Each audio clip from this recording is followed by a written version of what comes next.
नमस्कार मित्रों, जय माता दी। आज हम लोग दृष्टि से रीति मुक्त काव्य पढ़ रहे हैं। तो देखते हैं, यह काव्य धारा रीति काल में विशिष्ट स्थान रखती है। जो रीति मुक्त काव्य धारा है, यह रीति काल में विशिष्ट स्थान रखती है। परिवेश में इस धारा के कवि भी दरबारी हैं, पर इन्होंने रीतिवाद की काव्यगत रूढ़ियों का पालन नहीं किया। दरबार में रहकर भी ये अनुभूति की प्रामाणिकता तथा दायित्व मूलक प्रेम का पालन करने वाले कवि हैं। दरबार में रहकर भी ये अनुभूति की प्रामाणिकता तथा दायित्व मूलक प्रेम का पालन करने वाले कवि हैं। यह आंतरिक अनुभूतियों का काव्य है। यह मूलतः आत्म प्रधान और व्यक्तिगत अनुभूति का काव्य है। घनानंद इस धारा के सर्वप्रमुख कवि हैं। अन्य कवियों में आलम, बोधा, ठाकुर तथा द्विजदेव आते हैं। अब देखते हैं हम लोग आलम को। आचार्य शुक्ल जी ने अपने इतिहास में दो आलम माने हैं। कौन कौन से? एक अकबर के समसामयिक और दूसरे औरंगजेब के पुत्र मुअज्जब के आश्रित। शुक्ल ने प्रेमाख्यानक प्रबंध काव्य माधवानल काम कंदला, श्याम सनेही व सुदामा चरित आदि प्रबंध काव्यों को सूफी कवि आलम की रचना माने हैं। तो क्या बता रहे हैं शुक्ल जी? शुक्ल जी ने प्रेमाख्यानक प्रबंध काव्य माधवानल काम कंदला, श्याम सनेही और एक सुदामा चरित, इतने जो हैं ये प्रबंध काव्य को सूफी कवि आलम की रचना मानते हैं। जबकि मुक्तक संग्रह आलम केली को रीतिकाल के आलम की रचना माना है। जो मुक्तक संग्रह आलम केली की रचना जो है आलम रीतिकाल के आलम की रचना माना है। यह धातव्य है कि सूफी काव्य के आलम अलग अलग व्यक्ति हैं और रीति काव्य के आलम अलग अलग व्यक्ति हैं। यहाँ ध्यान देना है कि जो सूफी काव्य के आलम हैं ये अलग व्यक्ति हैं और जो रीति काल के आलम हैं ये अलग व्यक्ति हैं। और घनानंद जो हैं इस धारा के यानी रीति मुक्त काव्य धारा के प्रमुख कवि हैं। और अन्य कवि में कौन कौन आए थे? तो आलम, बोधा, ठाकुर और द्विजदेव आए थे। ठीक है। आलम जाति के ब्राह्मण थे। आलम क्या थे? तो आलम ब्राह्मण थे जो शेख नाम की रंगरेजिन से विवाह कर मुसलमान बन गए। तो पहले तो ब्राह्मण थे आलम, लेकिन जब शेख नाम की रंगरेजिन से विवाह किया इन्होंने, फिर ये मुस्लिम बन गए। उनके मतलब आलम द्वारा प्रणीत प्रेम चेष्टा प्रधान वाह नहीं है। तो आलम द्वारा जो वर्णित जो प्रेम है, वह आलम द्वारा वर्णित प्रेम है, वो चेष्टा प्रधान वाह नहीं है, अनुभूति प्रधान आंतरिक है। इसलिए उनकी शैली मार्मिक है, उसमें अभिलाषा और वेदना की प्रधानता है। इसलिए वह आपाततः फारसी की प्रेम पद्धति की ओर अधिक झुका हुआ है। और ये डॉक्टर नगेंद्र का कथन है। तो डॉक्टर नगेंद्र क्या कहते हैं, एक बार फिर से देखते हैं कि आलम द्वारा वर्णित प्रेम चेष्टा प्रधान वाह नहीं है, अनुभूति प्रधान आंतरिक है। इसलिए उनकी शैली मार्मिक है, उसमें अभिलाषा और वेदना की प्रधानता है। इसलिए वह आपाततः फारसी की प्रेम पद्धति की ओर अधिक झुका हुआ है। तो ये डॉक्टर नगेंद्र का कथन है। अगले पेज में आते हैं। घनानंद को देखते हैं। घनानंद या घन आनंद मुगल बादशाह मुहम्मद के मीर मुंशी थे। तो हमें याद रखना है कि घनानंद जो थे ये मुगल बादशाह मुहम्मद के मीर मुंशी थे। कहा जाता है कि वे बहुत अच्छा गाते थे, जो घनानंद थे। एक बार दरबार में बादशाह के निवेदन पर उन्होंने टाल मटोल की, किंतु अपनी प्रेमिका सुजान, जो कि एक वेश्या थी, उसके अनुरोध पर इन्होंने गाना स्वीकार कर लिया।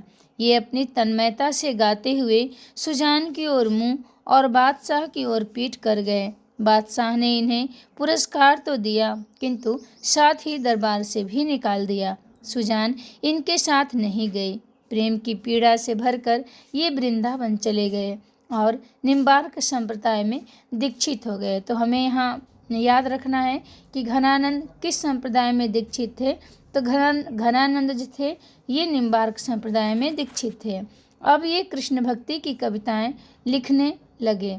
हालांकि सुजान को न मिलने की तड़प इनकी कविताओं में प्रतीकात्मक तौर पर बनी रही। अहमद शाह अब्दाली के दूसरे आक्रमण के दौरान इनकी हत्या हो गई। अहमद शाह अब्दाली के दूसरे आक्रमण के दौरान इनकी हत्या हो गई। मृत्यु संबंधी विवाद देख लेते हैं क्या है।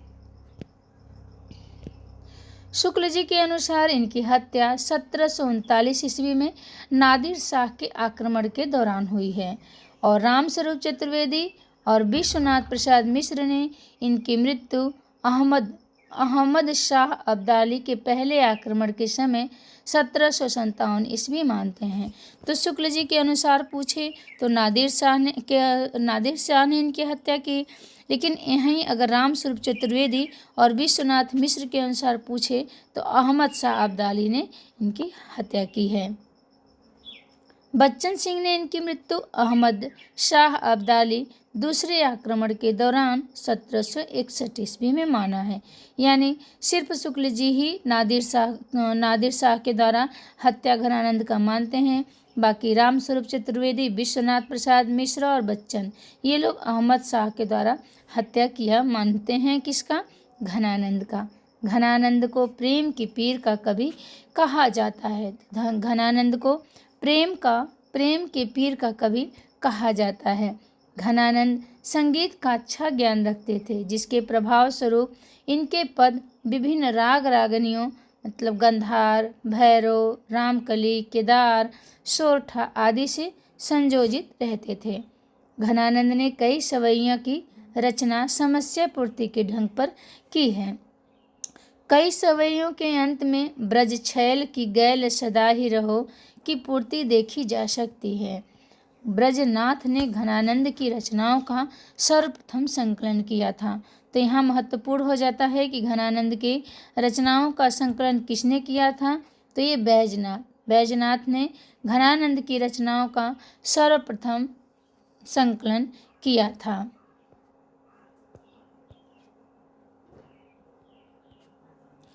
भारतेंदु हरिश्चंद्र ने घनानंद की रचनाओं का संग्रह सुंदरी तिलक शीर्षक से प्रकाशित किया। तो यहाँ भी महत्वपूर्ण है, प्रश्न बन सकता है कि सुंदरी तिलक से घनानंद की रचनाओं का संकलन किसने किया? तो भारतेंदु हरिश्चंद्र। सुंदरी तिलक भारतेंदु हरिश्चंद्र ने घनानंद को सुंदर तिलक लगाया। तो हमें याद रहेगा कि भारतेंदु हरिश्चंद्र ने घनानंद की रचनाओं का संग्रह सुंदरी तिलक नाम से किया था। और ब्रजनाथ जो थे ये घनानंद की रचनाओं का सर्वप्रथम संकलन किया है। तो ब्रजनाथ महत्वपूर्ण हो जाते हैं। ठीक है। जगन्नाथ दास रत्नाकर 1954 ईस्वी में सुजान सागर नाम से इनकी रचनाओं का संग्रह प्रकाशित करवाया।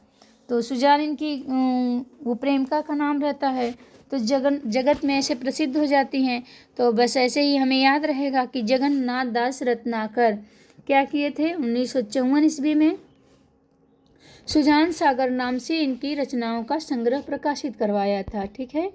आचार्य विश्वनाथ प्रसाद मिश्र ने घनानंद की संपूर्ण रचनाओं का व्यवस्थित संग्रह घनानंद ग्रंथावली शीर्षक से करवाया था। किस शीर्षक से? तो घनानंद ग्रंथावली शीर्षक से। किसने? आचार्य विश्वनाथ प्रसाद मिश्र। इन्होंने घनानंद की संपूर्ण रचनाओं का व्यवस्थित संग्रह घनानंद ग्रंथावली नामक शीर्षक से किया था और कुल इसमें 502 छंद हैं। ठीक है। तो सबसे पहले घनानंद की रचनाओं का संकलन ब्रजनाथ ने किया था। और सुंदरी तिलक नाम से किसने घनानंद की रचनाओं का संग्रह किया था? तो भारतेंदु हरिश्चंद्र किए थे। सुजान सागर नाम से घनानंद की रचनाओं का संग्रह किसने प्रकाशित किया था? सुजान सागर। तो जगन्नाथ दास रत्नाकर 1954 ईस्वी में। फिर प्रश्न बनेगा कि घनानंद ग्रंथावली शीर्षक से किसने घनानंद की संपूर्ण रचनाओं का व्यवस्थित संग्रह से किया था? तो अगर घनानंद ग्रंथावली आ जाएगा तो विश्वनाथ प्रसाद मिश्र हो जाएंगे और घनानंद ग्रंथावली में कितने छंद हैं? तो 502 छंद हैं। इमेर बघा ने इसकी रचना जीवनी की रचना स्नेह कुमारक नाम से की है। इमेर बंघा, इमेर इमरे है, इमरे बंघा क्या है? इमरे बंघा ने इनकी जीवनी रचना स्नेह कुमारक नाम से की है। किसकी? स्नेह कुमारक। इमरे बंघा ने इनकी जीवनी की रचना स्नेह कुमारक नाम से की है। रीतिकाल की बौद्धिक विरहानुभूति, निष्प्राणता और कुंठा के वातावरण में घनानंद की पीड़ा की टीस सहसा हृदय को चीर देती है। तो स्नेह कुमारक है, ये इमेर बंघा ने इनकी जीवनी की रचना की है। ठीक है। और रीतिकाल की बौद्धिक विरहानुभूति, निष्प्राणता और कुंठा के वातावरण में घनानंद की पीड़ा की टीस सहसा हृदय को चीर देती है और मन सहज ही मान लेता है कि दूसरों के लिए किराए पर आंसू बहाने वालों के बीच यह एक ऐसा कवि है जो सचमुच अपनी पीड़ा से रो रहा है। तो कब रो रहा है? दिन में रो रहा है। रामधारी सिंह दिनकर हो जाएंगे। ठीक है। आगे देखते हैं। घनानंद प्रेम की यातना के कवि हैं। तो प्रेम की यातना जहाँ आएगा वहाँ हम लोग बच्चन को मार देंगे। ठीक है। घनानंद प्रेम की यातना के कवि हैं, इसलिए ब्रजनाथ ने कहा कि समुझे कविता घन आनंद की ही आंगिन नेह की पीरत की। प्रेम का ऐसा आवेग न ठाकुरों में था न बोधा में। आवेग की यह प्रमुखता सांसारिक नियमों का बांध तोड़ फोड़ देती है और कहीं इसमें बेचैनी, तड़प और विहलता का प्रलयकारी झंझा है, तो कहीं विषाद का गहनतम मौन यानी यातना के चरम परिणति, यानी यातना के परम परिणति। ये कौन कहता है? तो बच्चन सिंह कहते हैं। वासुदेव सिंह कहते हैं घनानंद की भाषा सरल और स्वाभाविक है, जिसमें लक्ष्यार्थ और व्यंग्यार्थ का प्राधान्य है। तो घनानंद की भाषा सरल और स्वाभाविक है, जिसमें लक्ष्यार्थ और व्यंग्यार्थ का प्राधान्य है।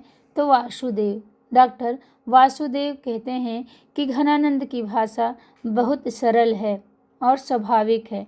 तो वासुदेव का नाम लेते थे घनानंद, इसलिए इनकी भाषा सरल और स्वाभाविक थी। तो वासुदेव सिंह हो जाएंगे। ठीक है। अब आते हैं बोधा। बोधा का पूरा नाम क्या था? बुद्धिसेन था। बोधा पन्ना नृपखेत सिंह ने इनका उपनाम बोधा रखा था। तो बोधा, बुद्धिसेन को बोधा कब बना? तो जब ये खेत में गए। तो पन्ना नृपखेत सिंह ने इनका उपनाम बोधा रख दिया। ठीक है। खेत में गए तो बुद्धिसेन से बोधा बन गए।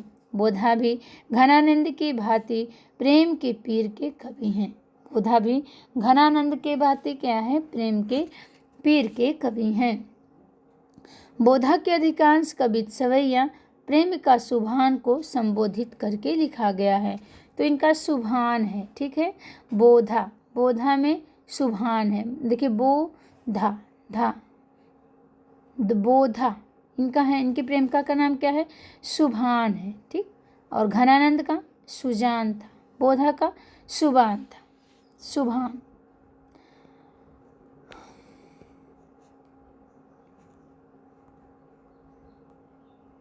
अब हम लोग देखेंगे प्रमुख रीति मुक्त रचनाकार एवं उनकी रचनाएं। आलम की रचना है आलम केली। आलम की रचना आलम केली है। प्रेम के संजोग वियोग पक्ष की भावनात्मक अभिव्यक्ति करने वाला मुक्तक काव्य है। ये कौन सा है? प्रेम के संजोग वियोग पक्ष की भावनात्मक अभिव्यक्ति करने वाला मुक्तक काव्य कौन सा है? तो घनानंद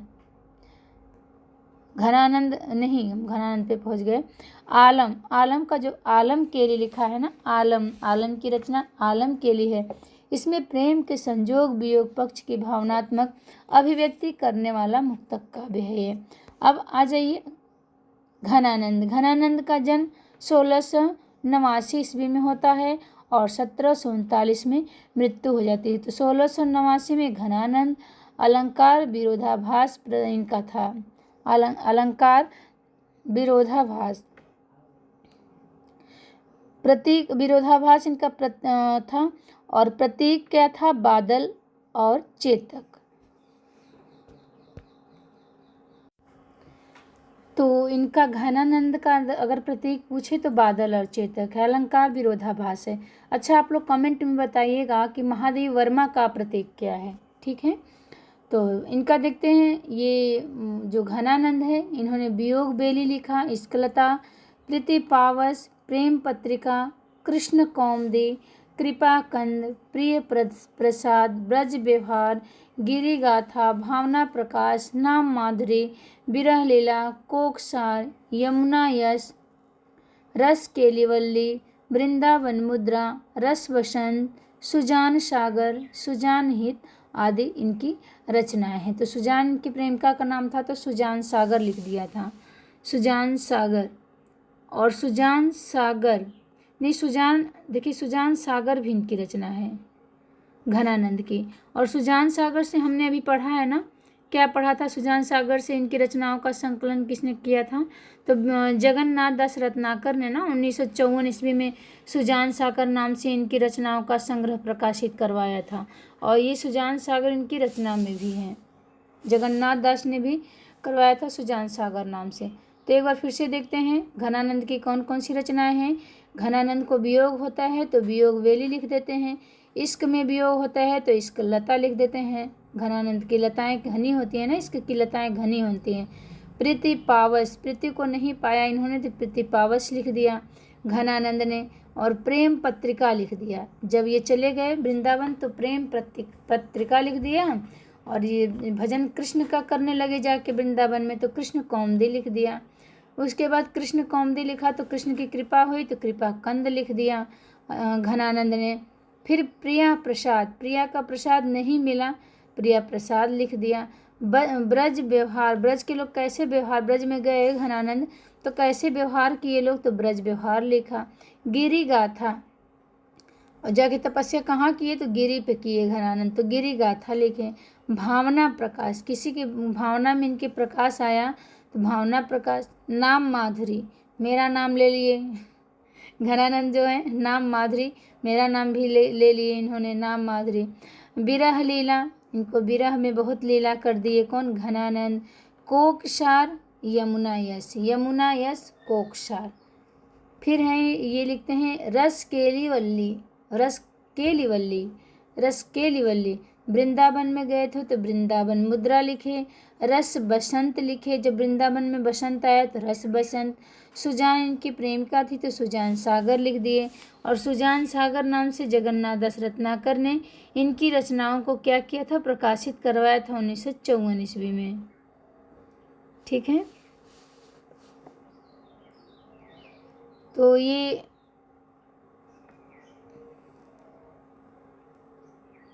हाँ, वृंदावन, रस बसंत, सुजान सागर और सुजान हित भी लिखे हैं, सुजान सागर, सुजान हित। अब थोड़ा सा इनका विषय वस्तु देख लेते हैं क्या है। आलम केली में प्रेम के संजोग वियोग पक्ष की भावनात्मक अभिव्यक्ति करने वाला मुक्तक काव्य है। ठीक है, उसके बाद देखते हैं इनका वियोग वेली घनानंद का श्रृंगार चित्रण है, फारसी छंदों का प्रयोग हुआ है, फारसी छंदों का प्रयोग हुआ है, श्रृंगार चित्रण है। इश्क लता में प्रेम के उदात्त स्वरूप का चित्रण उर्दू और पंजाबी शब्द की बहुलता है। तो इश्क लता जो है ये प्रेम के उदात्त स्वरूप का चित्रण है, उर्दू और पंजाबी शब्द की बहुलता है। प्रतिपावश, वर्षा, प्रतिपावश में वर्षा वर्णन है ना, प्रतिपावश में वर्षा वर्णन है, तो ध्यान देना है। प्रेम पत्रिका में कृष्ण को संबोधित पद्यबद्ध पत्र लिखे हैं, श्री कृष्ण को संबोधित करके पद्यबद्ध पत्र लिखे हैं। श्री कृष्ण के भक्ति व विनय के पद लिखे, 1000 से अधिक पद लिखे हैं प्रेम पत्रिका में। ठीक है, तो श्री कृष्ण को संबोधित पद्यबद्ध पत्र लिख दिए और श्री कृष्ण के भक्ति व विनय के पद 1000 से अधिक पद लिखे हैं। कृष्ण कौमुदी में क्या है, तो कृष्ण की लीलाओं का चित्रण है। प्रेम पत्रिका में याद रखेंगे कि कृष्ण को संबोधित करके पदबद्ध पत्र लिखे हैं इन्होंने। ठीक ना, कृष्ण कौमुदी में तो कृष्ण की लीलाओं का चित्रण है। और अन्य रचना हम पढ़े हैं, कृपा कंद, प्रिया प्रसाद, ब्रज व्यवहार, गिरी गाथा, भावना प्रकाश, नाम माधुरी विरह लीला कोकसार यमुना यश रसकेली वल्ली वृंदावन मुद्रा रस वसंत सुजान सागर सुजान हित आदि इनकी रचनाएं हैं। अब हम देखेंगे बुद्धिसेन। बुद्धिसेन का जन्म होता है कब?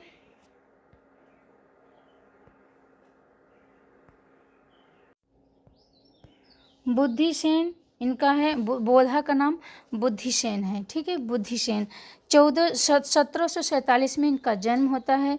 विरह के बारिश में भीग गए बुद्धिसेन, इश्कनामा इनका दो ही है, विरह बारिश इश्कनामा। तो बोधा का है विरह बारिश क्या है? सूफी कवि आलमकृत माधवानल काम कंदला। ये सूफी कवि आलमकृत माधवानल काम कंदला, इसमें इन्होंने विरह बारिश में लिखा है।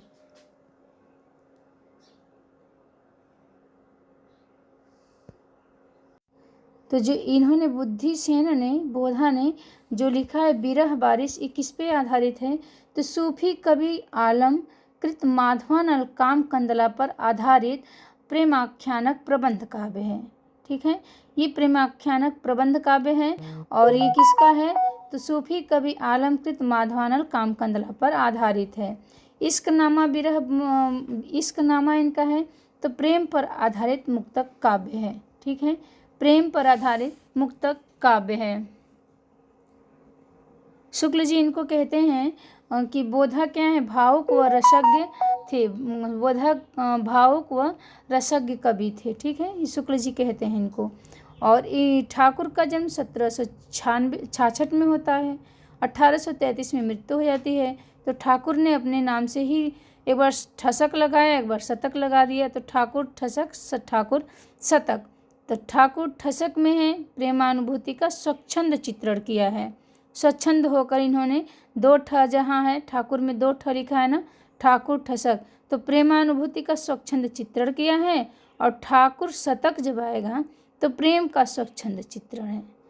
प्रेमानुभूति का स्वच्छंद चित्रण ठाकुर ठसक में है और प्रेम का स्वच्छंद चित्रण ठाकुर शतक में है। द्विजदेव जो आते हैं, द्विजदेव जो हैं ये द्विजदेव राजा मान सिंह इनका नाम रहता है। राजा मान सिंह का ही नाम द्विजदेव है। 1820 ईस्वी में इनका जन्म होता है। 1869 ईस्वी में मतलब ये चले जाते हैं भगवान को। इनका है श्रृंगार लतिका सौरभ और श्रृंगार बत्तीसी। तो देव का देखिए श्रृंगार लतिका सौरभ, श्रृंगार और श्रृंगार बत्तीसी। तो श्रृंगार लतिका सौरभ में बसंत पर लिखे 33 पद्य हैं, 33 पद्य हैं। और श्रृंगार बत्तीसी में प्रकृति एवं श्रृंगार वर्णन है। तो श्रृंगार बत्तीसी में प्रकृति एवं श्रृंगार वर्णन है और श्रृंगार लतिका सौरभ में बसंत पर लिखे 33 पद्य हैं। अब आते हैं रीतिकालीन नाटक। कौन कौन नाटक लिखे गए रीतिकाल में? जसवंत सिंह का है प्रबोध चंद्रोदय। जसवंत सिंह ने प्रबोध चंद्रोदय लिखा। राम हनुमान नाटक लिखते हैं राम। इनका देखिए राम को ही रचनाकार हैं वो हनुमान, तो राम किसको बुलाएंगे? हनुमान को ही तो बुलाएंगे। हनुमान नाटक। नेवाज लिखते हैं शकुंतला नाटक। सोमनाथ माधव विनोद, सोमनाथ जो है ये माधव विनोद नाटक लिखते हैं। देव जो है ते देव माया प्रपंच नाटक लिख देते हैं। ब्रजवासी दास प्रबोध चंद्रोदय। तो प्रबोध चंद्रोदय दो लोगों का हुआ। तो एक ब्रजवासी दास ने प्रबोध चंद्रोदय नाटक लिखा, एक जसवंत सिंह ने प्रबोध चंद्रोदय नाटक लिखा। अब है रीतिकालीन साहित्यकारों के आश्रयदाता। केशव दास किसके आश्रय में रहे? तो नरेश इंद्रजीत सिंह। केशव दास नरेश इंद्रजीत सिंह के आश्रय में रहे। चिंतामणि शाहजी भोसला, शाहजहां और दारा शिकोह। तो चिंतामणि किसके किसके थे? शाहजी भोसला, शाहजहां, दारा शिकोह। कुलपति मिश्र राम सिंह जयपुर नरेश के पुत्र थे। ये जयपुर नरेश के पुत्र थे। कुलपति मिश्र राम सिंह के दरबार में रहे। मतीराम महाराज भाव सिंह और स्वरूप सिंह बुंदेला दो लोगों के आश्रय में रहे। तो मती में जिसके राम है ना वो महाराज भाव सिंह के शरण में जाएगा और स्वरूप सिंह बुंदेला बन जाएगा। महाराज भाव सिंह के शरण में जाके स्वरूप सिंह बुंदेला बन जाएगा। मंडन का है राजा मंगत सिंह। मंडन तो राजा मंगत, देखिए मंडन में भी है ना बिंदी, और देखिए यहाँ भी है, मंगद में भी है, तो मंडन मंगद मिल रहा है, तो मंडन राजा मंगद सिंह के दरबार में रहे हैं। रसलीन ये नवाब सफदरगंज, नवाब सफदरगंज के आश्रय में रहे हैं। कौन? रसलीन। रसलीन नवाब सफदरगंज के आश्रय में रहे हैं। भिखारी जो हैं हिंदूपति प्रतापगढ़ के अधिपति पृथ्वी सिंह के भाई हैं। तो भिखारी दास हिंदूपति प्रतापगढ़ के अधिपति पृथ्वी सिंह के भाई जो हैं हिंदूपति, उनके दरबारी में रहे हैं ये। घनानंद मोहम्मद शाह रंगीला, मोहम्मद शाह बहुत रंगीला था, इनको ना देश निकाला कर दिया था। फिर सोमनाथ जो हैं ये प्रताप सिंह यानी प्रताप सिंह के आश्रय में रहे हैं। ये भरतपुर के महाराज बदन सिंह के पुत्र थे। कौन? प्रताप सिंह। सोमनाथ। सुदन तो सुजान सिंह उर्फ सूरजमल भरतपुर के आश्रय में रहे हैं। तो सुजन नाम है तो सुजान के आश्रय में रहे हैं। बोधा या बुद्धिसेन पन्ना नरेश महाराज खेत सिंह, पन्ना नरेश महाराज खेत सिंह के आश्रय में रहे हैं। ठाकुर बुंदेलखंडी जैतपुर के राजा केसरी सिंह, राजा परिषद केसरी सिंह के पुत्र थे ये जैतपुर। तो ठाकुर जो थे ये जैतपुर राजा केसरी सिंह और राजा परिषद के आश्रय में रहे थे। कौन? ठाकुर।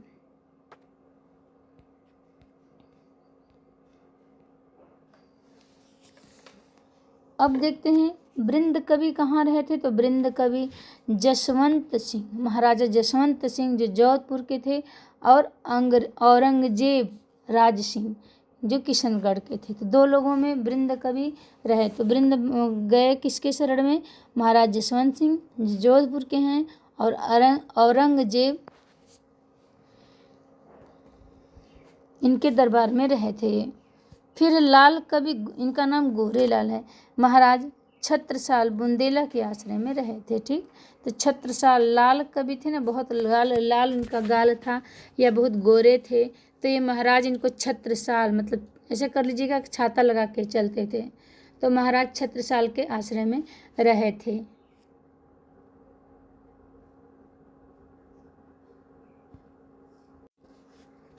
अब आते हैं ब्रह्मदत्त। बाबू दीप नारायण सिंह काशी नरेश उदित नारायण सिंह के अनुज थे। तो ब्रह्मदत्त जो किसके दरबार में रहते थे? दीप नारायण। तो ब्रह्मदत्त दीप नारायण के दरबार में रहते थे, दीपक जलाते थे ब्रह्मा को ये। बेनी प्रवीण नवल कृष्ण उर्फ ललन जी और महाराज नाना राव के दरबार में बेनी प्रवीण रहती थी। तो बेनी ललन जी का बनता था ना, कृष्ण थे तो नवल कृष्ण कही या ललन जी इन्हीं का नाम था। तो बेनी प्रवीण ललन जी और नाना और ललन जी के पास बेनी प्रवीण रहते थे। बेनी बंदीजन तो महाराज टिकैत राय हैं, बेनी बंदीजन। तो बेनी बंदीजन, अब बंदीजन की टिकैत को डकैत कर लेंगे, तो बंदीजन, बंदी किसे बनाएंगे? डकैत को बनाएंगे ना। तो ऐसे याद हो जाएगा कि बेनी बंदीजन किसके दरबारी थे? तो महाराजा टिकैत राय के दरबार में रहते थे। रतन कवि राजा फतह शाही श्रीनगर गढ़वाल। रतन कवि कहाँ रहते थे, किसके दरबारी थे? तो राजा फतह शाही। रतन के लिए फतह करना पड़ेगा, अगर रतन पाना है तो फतह करना पड़ेगा। ठीक है, तो हमें याद रहेगा कि रतन कवि किसके दरबारी थे? तो राजा फतह शाही के। भूषण महत्वपूर्ण है, तो भूषण किसके दरबार में रहते थे? भूषण, इनके आश्रयदाता कौन कौन थे? तो छत्रपति महाराज साहू जी शिवाजी के पौत्र थे। तो छत्रपति महाराज शिवाजी के दरबार में, और साहू जी ये छत्रपति शिवाजी के पौत्र थे। महाराज छत्रसाल ये पन्ना नरेश के दरबारी कवि थे लोग। कौन कौन? छत्रपति शिवाजी और साहू जी महाराज छत्रसाल, तो छत्रपति छत्रसाल साहू जी के दरबार का भी दरबारी थे। कौन? भूषण। सूरत मिस्र है मोहम्मद शाह दिल्ली के थे, ये सूरत मिस्र इनके दरबारी थे, आश्रयदाता थे। ठीक है। फिर करण कवि महाराज हिंदूपति सिंह के दरबार में रहते थे। तो करण कवि जो थे महाराज हिंदूपति सिंह पन्ना नरेश के आश्रयदाता थे। तो करण कवि पन्ना नरेश, हिंदूपति पन्ना नरेश। गुमान मिस्र का है राजा अकबर अली खां पिहानी के थे, इनके आश्रयदाता थे। तो गुमान हो गया था अकबर अली को ना, तो हम याद रखेंगे गुमान हुआ था तो अकबर अली के पास से चले गए थे। ठीक, अकबर अली के पास। आलम जो है शाहजादा मुहज्जम औरंगजेब का द्वितीय पुत्र है, ये शाहजादा मुअज्जम, उसके दरबार में ये रहते थे, उसके दरबार में ये रहते थे। तो करण कवि जो थे महाराज हिंदूपति सिंह पन्ना नरेश के आश्रयदाता थे। गुमान मिस्र तो राजा अकबर अली को गुमान हो गया था, तो गुमान के आश्रयदाता हो गए थे।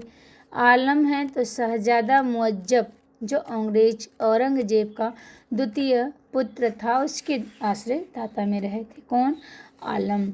हित वृंदावन दास चाचा, हित वृंदावन दास चाचा बहादुर थे। ये क्या थे? बहादुर थे। हित वृंदावन दास चाचा जो थे ये बहादुर सिंह महाराज नागरी दास के भाई थे, इनके आश्रयदाता थे। देव का देखते हैं। देव तो बाप रे गजब कर दिए, 8 लोगों के दरबारी कवि बने, 8 लोगों के आश्रय में रहे थे देव कवि। एक बार देव कवि को देखते हैं हम लोग, कौन कौन है? आजम शाह, भवानी दत्त वैश्य, कुशल सिंह, राजी सेठ भोगीलाल, राजा उद्धोत सिंह, सुजान मणि, अली अकबर खां, राजा मोतीलाल। तो आजम, भवानी, कुशल, राजा, देव किसके किसके आश्रयदाता में रहे? आजम, भवानी, कुशल, राजा, उद्धोत, सुजान, अली अकबर, मोतीलाल, इतने लोगों के दरबारी थे। पद्माकर का देखते हैं, ये लोग तो मतलब ये 7 लोगों के आश्रयदाता रहे थे ये। ठीक है, इनके आश्रयदाता 7 लोग। महाराज रघुनाथ राव नागपुर के थे, ये पद्माकर यहाँ रहे। दौलत राव सिंधिया ग्वालियर के थे, यहाँ भी गए। अनूप गिरी हिम्मत बहादुर के पास भी गए। हिंदूपति सिंह पन्ना नरेश के पास भी गए। राजा प्रताप सिंह जयपुर पद्माकर यहाँ भी गए। जगत सिंह जयपुर और भीम सिंह उदयपुर। तो महाराज रघुनाथ राव, दौलत राव सिंधिया, अनूप गिरी, हिंदूपति सिंह, राजा प्रताप सिंह, जगत सिंह, भीम सिंह, ये पद्माकर इतने लोगों के आश्रयदाता में रहे हैं। पद्माकर जो थे कितने लोगों के पास रहे? महाराज रघुनाथ, दौलत राव सिंधिया, अनूप गिरी हिम्मत, हिंदूपति सिंह, राजा प्रताप सिंह, जगत सिंह, भीम सिंह। तो हम लोगों का क्लास ख़त्म हुआ। जय माता दी, राधे राधे। मिलते हैं अगले क्लास में, तब तक सभी लोग पढ़ते रहिए, होली खेलते रहिए। सभी को हैप्पी होली, जय माता दी। और क्लास को लाइक शेयर सब्सक्राइब कर दीजिएगा, कमेंट भी करिएगा। धन्यवाद मित्रों।